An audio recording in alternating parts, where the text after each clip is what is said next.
She sat across from him in the dimly lit cafe, her fingers wrapped around a cappuccino that had long gone cold. Serena had rehearsed this moment 100 times in her mind, standing before her bathroom mirror, perfecting the slight tremor in her voice, the apologetic smile that would accompany her revelation. She was 29, beautiful in that understated way that made men look twice, with dark eyes that held stories she'd never told and a laugh that could light up a room when she allowed it to escape. But tonight, she wasn't interested in being herself. Tonight, she was playing a role she'd carefully constructed, brick by brick, lie by lie.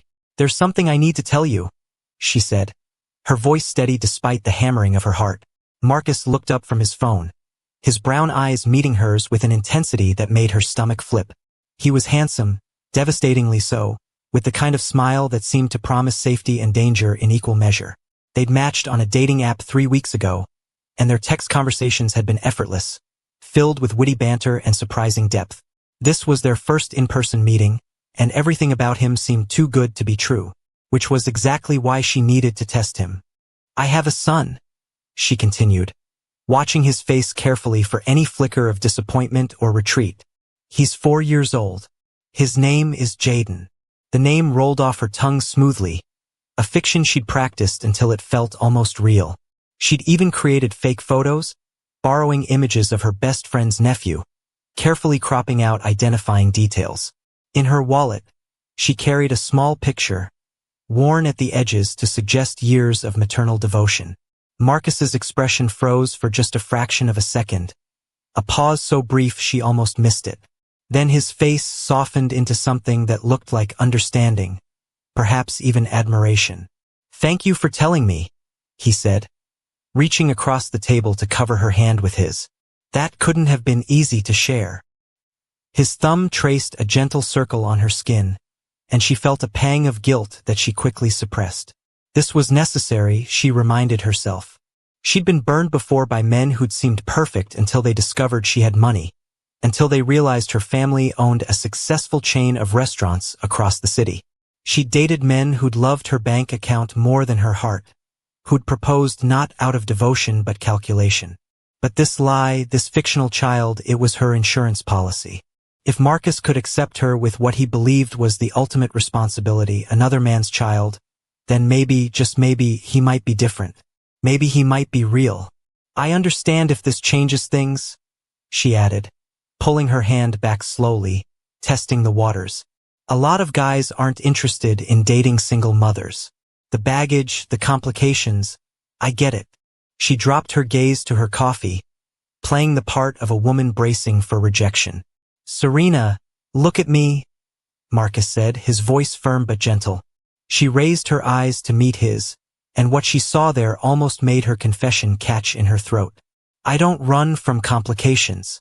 I run from dishonesty." The words landed between them like a stone dropped in still water, sending ripples she couldn't quite interpret. Was it a warning? A declaration of principle? Or something else entirely? "If you have a son, then I'd be honored to get to know both of you when you're ready." They talked for another 2 hours that night, the conversation flowing as easily as it had through their text messages. Marcus asked thoughtful questions about Jaden, about her experience as a single mother, about her hopes and fears. She answered each one, weaving her fictional narrative with the skill of a seasoned storyteller, adding details about bedtime routines she'd never performed and tantrums she'd never witnessed. And all the while, she watched him, searching for cracks in his facade, waiting for the moment when his interest would wane or his true intentions would surface. What she didn't see, what she couldn't possibly know, was the slight tension in Marcus's jaw when he smiled, or the way his eyes held a shadow of something deeper than simple acceptance. She didn't notice how his questions, while seemingly innocent, were precisely calibrated to test the consistency of her story. She didn't catch the brief moment when he glanced at his phone under the table, sending a quick message to his sister Kendra with just 3 words. "She's lying. Starting now." Because Marcus hadn't just suspected Serena was fabricating her motherhood. He'd known it from the moment she'd spoken Jaden's name, from the way her eyes had shifted microscopically to the left, a telltale sign of creative construction rather than memory recall. He'd known it because he'd done his homework, because in a world where trust was currency and betrayal was common, He'd learned to verify before he invested his heart. And more than that, he'd known it because he'd been exactly where she was now, years ago, lying to protect himself from pain, only to discover that the walls we build to keep hurt out also keep love at bay. As they said goodnight outside the cafe, Marcus pulled Serena into a gentle hug, breathing in the scent of her perfume, feeling the genuine warmth of her body against his despite the coldness of her deception. "I'm glad you trusted me with your truth," he whispered against her hair. She pulled back, smiling, believing she'd passed some crucial test, not realizing that the real examination was just beginning, and the examiner was far more perceptive than she'd ever imagined. "You've got this," she told herself as she walked to her car, her heart lighter than it had been in months. But Marcus stood on the sidewalk, watching her taillights disappear into the urban night, and thought something entirely different. "Let's see how far you'll go, Serena. Let's see if you're brave enough to be real." Kendra arrived at Marcus's apartment the next morning with 2 large coffees and a laptop tucked under her arm, her expression mixing curiosity with protective concern. She was 32, 3 years older than her brother, and she'd appointed herself his guardian angel ever since their father had walked out on their family when Marcus was just 15. She'd watched him navigate heartbreak after heartbreak, each one carving deeper wounds into a heart that kept trying to believe in goodness despite mounting evidence to the contrary. "So, tell me about this Serena," she said, settling onto his couch and flipping open her computer with the efficiency of someone on a mission. Marcus poured himself a glass of water, staring out the window of his downtown loft at the city stretching below, buildings catching the early morning light like scattered promises. "She told me she has a 4-year-old son named Jaden," he said quietly, his voice carrying a weight that Kendra immediately recognized. "But her Instagram tells a different story. No child. No evidence of motherhood. Just carefully curated photos of brunches, art galleries, and girls' nights out. Not a single toy in the background. Not one mention of school pickups or bedtime struggles." Kendra's fingers flew across the keyboard, pulling up Serena's social media profiles with practiced ease. She'd become something of an amateur investigator over the years, a skill born from necessity after Marcus's last relationship had imploded spectacularly. That woman, Vanessa, had seemed perfect too, until the day Marcus discovered she'd been engaged to another man the entire time they'd been dating, using Marcus as her exciting side adventure while planning a future with someone else.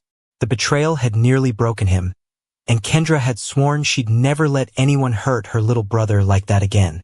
"Found her?" Kendra murmured, scrolling through images that painted a picture of a woman who was many things, but definitely not a mother.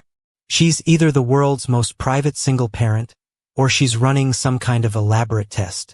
Marcus sat beside his sister, studying the screen with an expression that mixed sadness with something that looked almost like understanding. "It's a test," he confirmed. "I could see it in her eyes, Kendra, the way she watched my reaction, measuring every word, every gesture. She's protecting herself from something or someone." He paused, his mind drifting back 3 years to his own moment of deception, when he told a woman he was just a struggling freelance writer instead of revealing that he'd sold his tech startup for millions.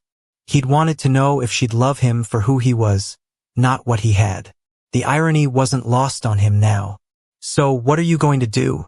Kendra asked, closing the laptop and turning to face her brother fully.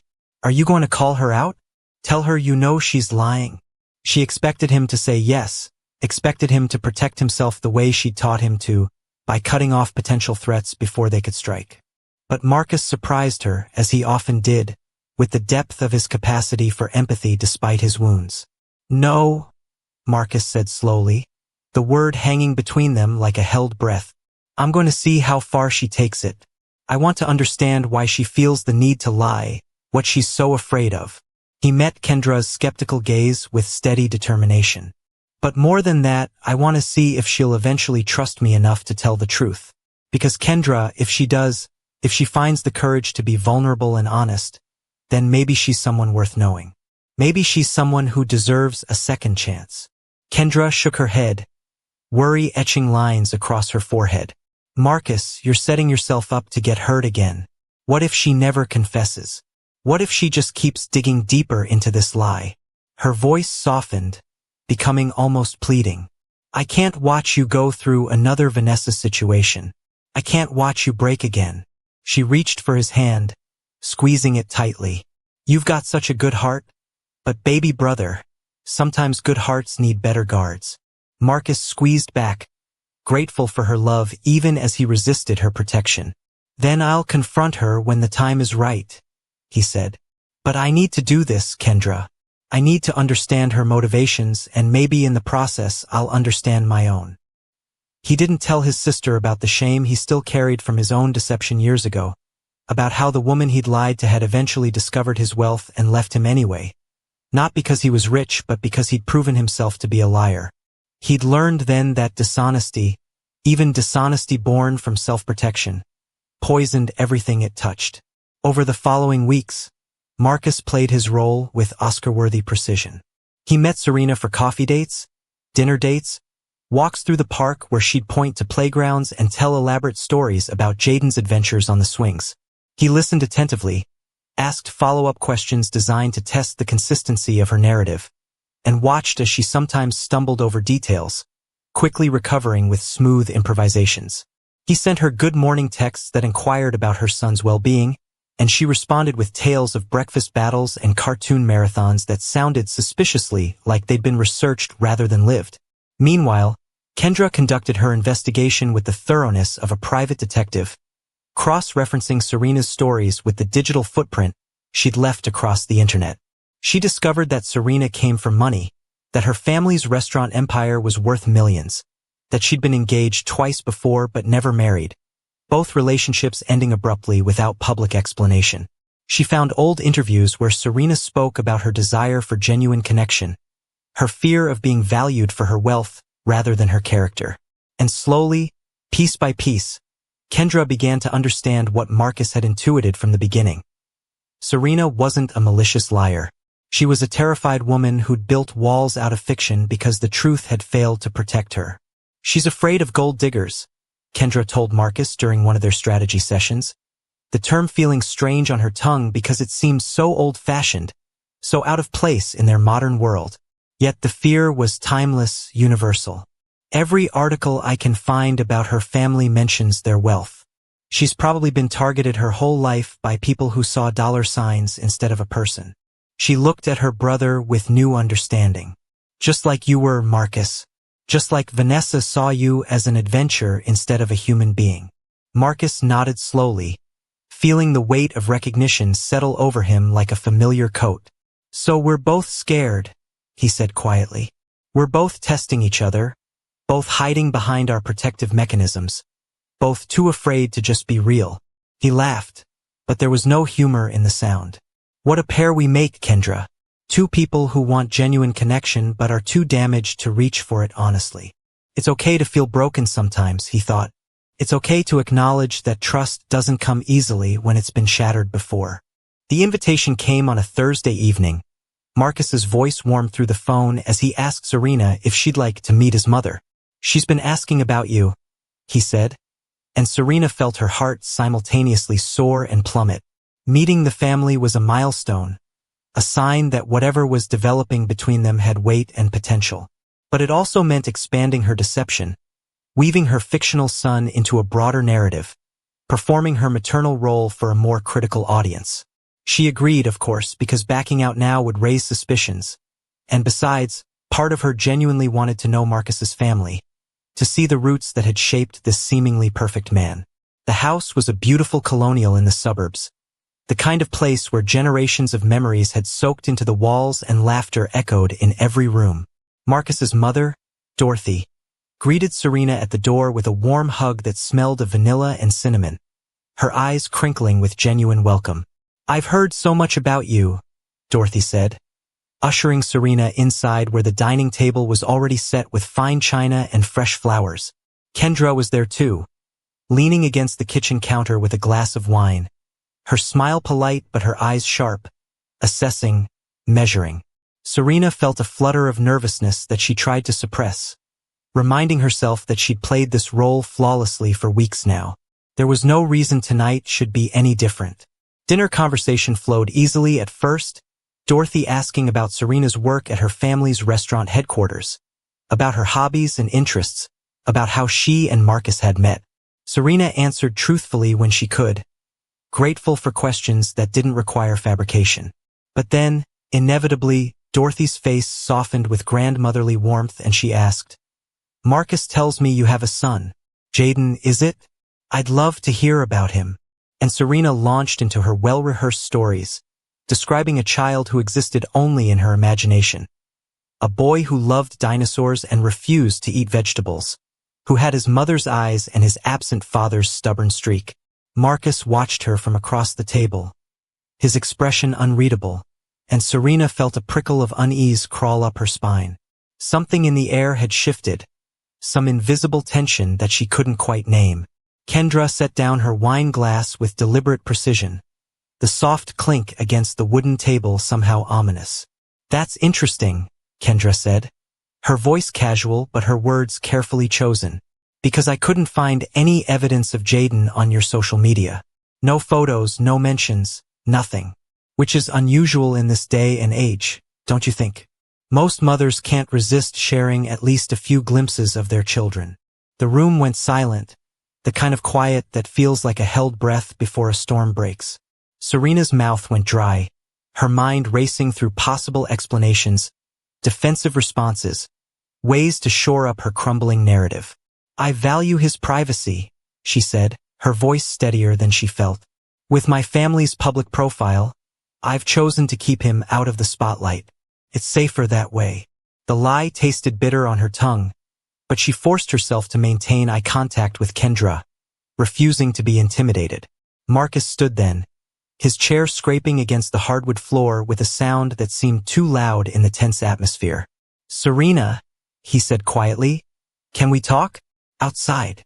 It wasn't really a question, and Serena found herself following him through the French doors onto a back patio strung with fairy lights that twinkled like distant stars.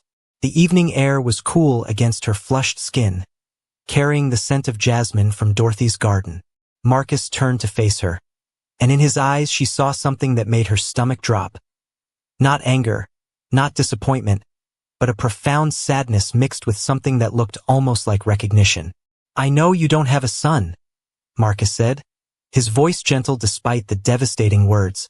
"I've known since the first night you told me about him. I knew before you even finished saying his name."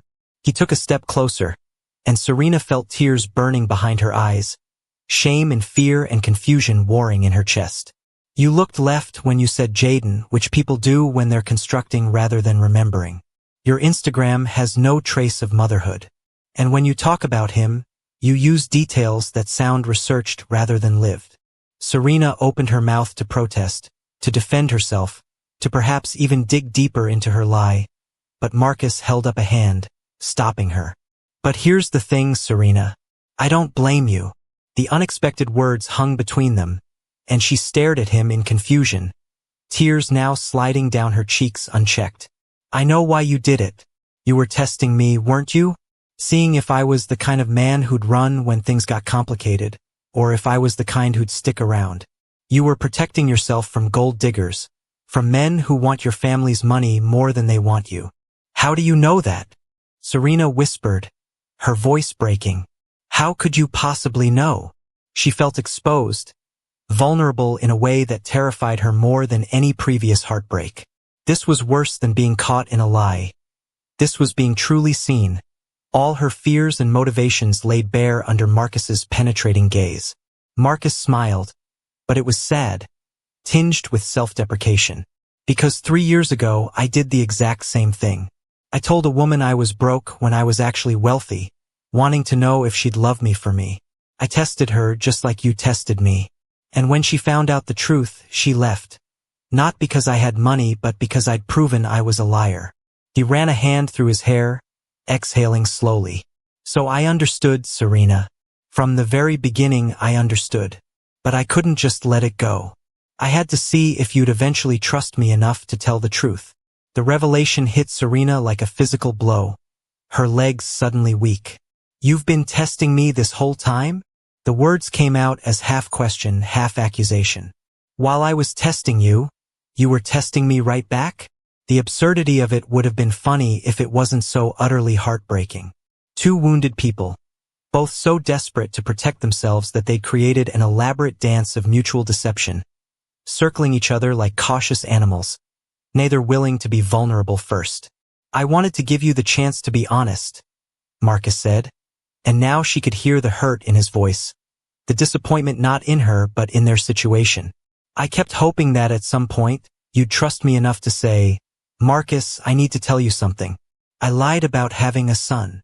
I was waiting for that moment, Serena. I was praying for it. Because if you could find that courage, then maybe we could build something real on a foundation of recovered honesty. He stepped closer, close enough that she could see the moisture in his own eyes. But you never did. Week after week, you just kept digging deeper, and I kept pretending to believe you, and we both kept playing our roles in this tragedy. Serena felt something break inside her, some carefully constructed wall crumbling into dust. I was scared, she sobbed, the truth finally pouring out like water from a burst dam. I've been used so many times, Marcus. Men who pretended to love me but really loved my bank account. Men who proposed because they saw a meal ticket, not a partner. I thought if you could accept me with a child, if you could love me through that complication, then maybe you'd be different. Maybe you'd be real. But don't you see? Marcus's voice rose slightly, frustration finally bleeding through his careful control. By lying, you made real impossible. How can I trust anything between us now? How can you trust me, knowing I've been playing you this whole time? He turned away, gripping the patio railing. We're both so broken, Serena. We're both so scared of being hurt that we've hurt each other instead. Serena drove home that night with tears blurring her vision, the city lights streaking past her windows like falling stars that had lost their way. She replayed the confrontation over and over in her mind, each memory a fresh wound that refused to stop bleeding.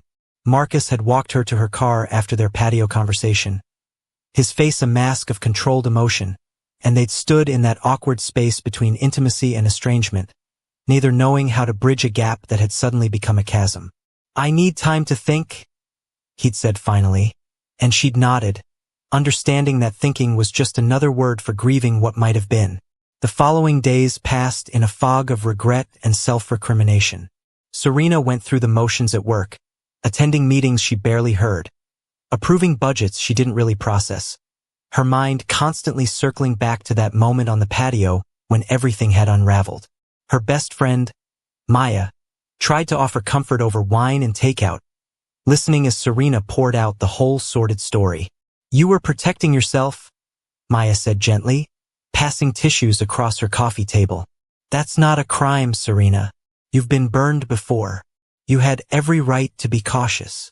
But the absolution felt hollow because Serena knew that protection and deception weren't the same thing, that one could shade into the other so gradually you didn't notice until you were standing in complete darkness. Marcus wasn't faring much better. He threw himself into work, spending 16-hour days at the tech consulting firm he'd founded after selling his startup, burying himself in code and strategy sessions that demanded his complete attention. But at night, alone in his loft with only the city sounds for company, the thoughts he'd been avoiding crashed over him like waves against a breaking shore.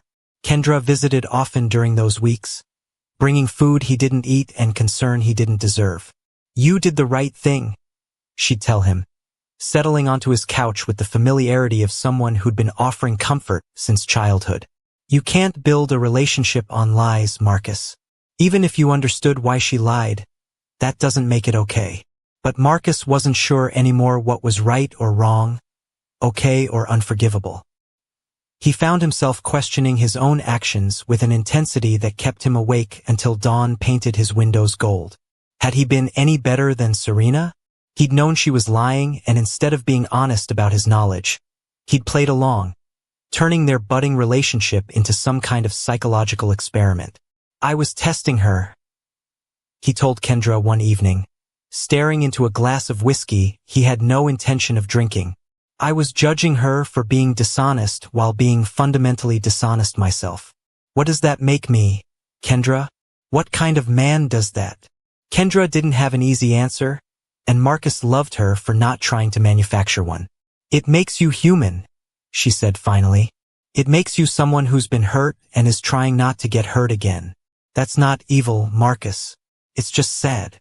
She moved to sit beside him, resting her head on his shoulder the way she used to when they were kids and the world felt too big and complicated. "You both made mistakes. You both let fear drive the car instead of courage. But baby brother, that doesn't mean the story has to end here. It's okay to feel lost right now. It's okay to not have all the answers." Across town, Serena was having a similar conversation with herself, sitting on her apartment balcony and watching the suburban sky fade from orange to purple to black. She thought about all the men who'd disappointed her, the ones who'd seen her family name and calculated their approach with mercenary precision. There was Richard, who'd proposed after 3 months and then casually mentioned a business idea that required exactly the amount of capital her trust fund contained. There was David, who'd seemed perfect until she discovered he was secretly photographing her family's confidential business documents. The parade of users and opportunists had taught her to guard her heart, to test before trusting, to assume deception until proven otherwise. But Marcus had been different, hadn't he? Even in his own deception, he'd been trying to protect something vulnerable and precious. He hadn't been testing her out of cruelty but out of hope, hoping she'd choose honesty, hoping she'd be brave enough to be real. And she'd failed that test not because she was malicious but because she was terrified, because every past betrayal had convinced her that honesty was a luxury she couldn't afford. "I built a prison and called it safety," she whispered to the darkening sky, the realization settling over her with the weight of truth too long avoided. The weeks stretched into a month, and neither Serena nor Marcus reached out to the other. Pride played its part, certainly, but more than that was the genuine uncertainty about what to say, how to fix something that felt irreparably broken. Marcus deleted Serena's number 3 times and restored it 3 times, his finger hovering over the call button on countless occasions before fear or shame or simple exhaustion made him lock his phone and walk away. Serena wrote and deleted dozens of text messages, apologies that felt inadequate, explanations that sounded like excuses, confessions that revealed too much or not enough. Dorothy called her son every few days, her maternal instinct alert to his unhappiness even through phone lines and careful deflections. "You care about her," she said during one conversation, stating fact rather than asking questions.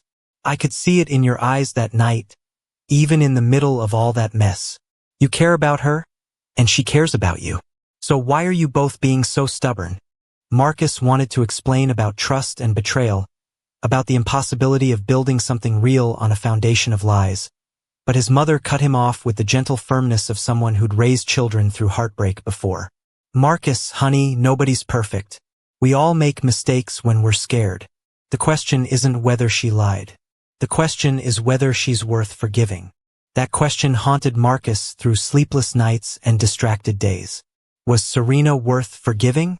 Was he worth forgiving?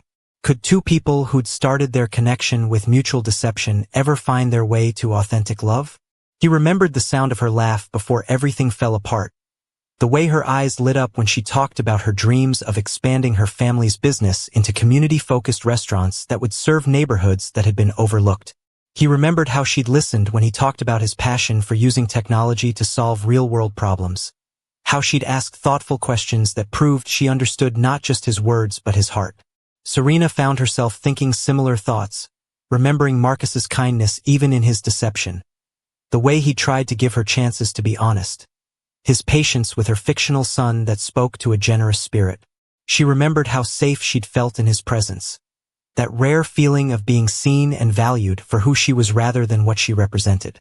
And she wondered if maybe, just maybe, that safety had been real even when the circumstances were false. "You've got this," she told herself on particularly difficult days, though she wasn't entirely sure what this referred to anymore. Surviving? Healing? Finding the courage to try again? Neither of them knew it, but they were both learning the same painful lesson. That protection without vulnerability is just loneliness with better walls. That safety purchased at the cost of authenticity is no safety at all. They were learning that love requires risk, that real connection demands the courage to be seen in all your flawed, frightened, imperfect humanity. And they were learning it separately, alone, each convinced that the other had moved on, each carrying a torch they thought had been extinguished but that still burned, stubbornly, hopefully, against all reasonable expectation. The coffee shop was one of those artisanal places that had sprouted up in the revitalized downtown district, all exposed brick and reclaimed wood, with baristas who took their craft seriously enough to create tiny works of art in foam. Serena had discovered it 3 months ago during one of her aimless walks through the city, those therapeutic wanderings she'd adopted after work to clear her mind and process the growth she'd been forcing herself through. Therapy had helped, those twice-weekly sessions with Dr. Chun, who gently but firmly guided her toward understanding that her fear of being used had paradoxically turned her into someone who used deception as a shield. She'd been learning to sit with discomfort, to choose vulnerability even when every instinct screamed to protect herself. She was halfway through her latte, absorbed in a novel about second chances and redemption, when a familiar voice ordered an Americano at the counter. Her heart stopped, then started again with painful intensity. Marcus. She looked up and there he was, 6 months older, his hair slightly longer, wearing a casual sweater that made him look simultaneously more relaxed and more mature. He hadn't seen her yet, focused on his phone as he waited for his order, and Serena had a moment to decide. Slip out quietly, avoid the awkwardness and potential pain, or stay and face what she'd been running from for half a year.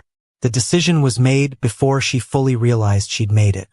Marcus, she called softly, her voice carrying just enough to reach him across the quiet shop. He turned, and the expression that crossed his face was complex, layered with surprise and something that might have been joy before careful neutrality settled over his features like a practiced mask. For several heartbeats, they just stared at each other. Two people who'd shared something profound and then lost it, unsure of the protocol for chance encounters with almost loves. Serena, he said finally, collecting his coffee and walking toward her table with the careful steps of someone approaching something precious and potentially dangerous. It's been a while. The understatement hung between them, and despite the gravity of their history, Serena felt a smile tug at her lips. "Can I sit?" Marcus asked, gesturing to the empty chair across from her, and she nodded, moving her book aside to make space. They talked cautiously at first, trading safe updates about work and family, circling around the elephant in the room with the delicacy of diplomats negotiating a fragile peace. Marcus told her about the new project his firm had taken on, developing software for nonprofit organizations that couldn't afford traditional tech solutions. Serena shared that she'd opened the first of her community-focused restaurants in an underserved neighborhood, fulfilling the dream she'd once told him about. And as they talked, the ice began to thaw, not melting away completely but softening enough that real conversation could flow through the cracks.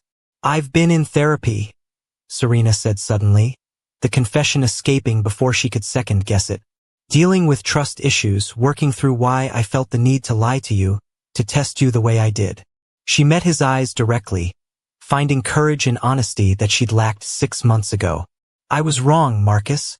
Not wrong to be cautious, not wrong to protect myself, but wrong in how I went about it. I should have just asked you directly about your intentions. I should have been brave enough to be vulnerable." Marcus's expression softened, and he reached across the table, not quite touching her hand but close enough that she could feel the warmth radiating from his skin. "I've been in therapy too," he admitted, his voice carrying a note of self-deprecation. "Turns out I have control issues stemming from my father leaving and from Vanessa's betrayal. Dr. Morrison helped me see that by testing you instead of confronting you, I was trying to maintain power in a situation where I felt vulnerable." He paused, swallowing hard. "I was wrong too, Serena. I should have called you out that first night, been honest about what I knew. Instead, I turned our relationship into some kind of game where I held all the cards." The confessions settled between them like gifts, precious and fragile, offered without expectation of reciprocation but given anyway because they were true. Serena felt tears gathering in her eyes, not from sadness but from the relief of finally saying what she'd needed to say for 6 months, of hearing what she'd needed to hear. "I don't have a son," she said, even though he already knew, even though the lie had been exposed long ago. "But I want children someday, real ones, with someone who sees me and loves me anyway." Someone brave enough to be real with me even when it's scary. I sold my company for $8 million 3 years ago, Marcus said, matching her vulnerability with his own truth. I'm not poor, I'm not struggling, and I've been afraid that anyone I date will see those dollar signs instead of seeing me. But Serena, when I look at you, I don't see your family's restaurants or your trust fund. I see someone who's been hurt and is trying to do better. I see someone who's brave enough to admit when she's wrong. I see someone worth taking a risk for. The words hung in the air between them, trembling with possibility and hope and the terrifying potential for new heartbreak. Serena reached across the table then, closing the distance Marcus had left, and took his hand properly, feeling his fingers close around hers with gentle pressure that spoke volumes. I'm scared, she whispered, honesty pouring from her like light through an open door.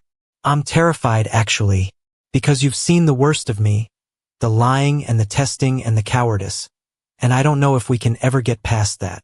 I'm scared too, Marcus admitted, his thumb tracing circles on her palm the way he'd done that first night in a different coffee shop in what felt like another lifetime. Because I've shown you my own worst, my manipulation and judgment and inability to just be straightforward. And I don't know if trust can be rebuilt once it's been shattered the way we shattered it. He paused, his eyes searching hers with an intensity that made her breath catch. But Serena, I think maybe scared is where real love begins. Not in the easy moments when everything is perfect and simple, but in the hard moments when we choose each other anyway. They sat there for 2 hours, their coffee growing cold and forgotten as they talked through everything that had happened, everything they'd learned, everything they'd become in 6 months of separate healing. They discussed boundaries and expectations, the importance of direct communication even when it felt vulnerable, the necessity of trust even when past experience suggested caution. They acknowledged that starting over wouldn't erase what had happened, that their history would always carry those scars, but that maybe scar tissue was stronger than original skin, more resilient because it had been tested and survived. When they finally left the coffee shop, the sun was setting over the city in shades of amber and rose, painting the world in the colors of new beginnings. Marcus walked Serena to her car, and this time when they stood in that space between intimacy and estrangement, the balance had shifted. Can I see you again? He asked, the question simple but weighted with meaning. Not as the person I was 6 months ago, not as someone running a test or playing a game, but just as Marcus trying to do better? Serena smiled, and for the first time in months, it reached her eyes completely. I'd like that, she said. As Serena, no fictional children, no tests, just trying to be brave enough to be real. They exchanged phone numbers again, even though neither had actually deleted the original contacts, the gesture symbolic of starting fresh. And as Serena drove home, she felt something she hadn't experienced in a long time. Hope mixed with healthy caution, optimism tempered by wisdom. The sense that maybe, just maybe, second chances were possible for people courageous enough to claim them. Marcus stood in the parking lot watching her taillights disappear, just as he had 6 months ago. But this time his thoughts were different. This time he thought, let's see if we're brave enough to be vulnerable, Serena. Let's see if we're strong enough to build something real. Because you've got this. We've got this. Together. And so, dear viewers, Serena and Marcus's story teaches us that love built on tests and deceptions, no matter how well-intentioned, cannot flourish in the darkness of dishonesty. Real connection requires the courage to be vulnerable, to risk rejection by showing our authentic selves rather than carefully curated versions designed to protect us from pain. Their journey reminds us that everyone carries wounds from past betrayals, but healing comes not from building higher walls, but from finding the bravery to lower them for the right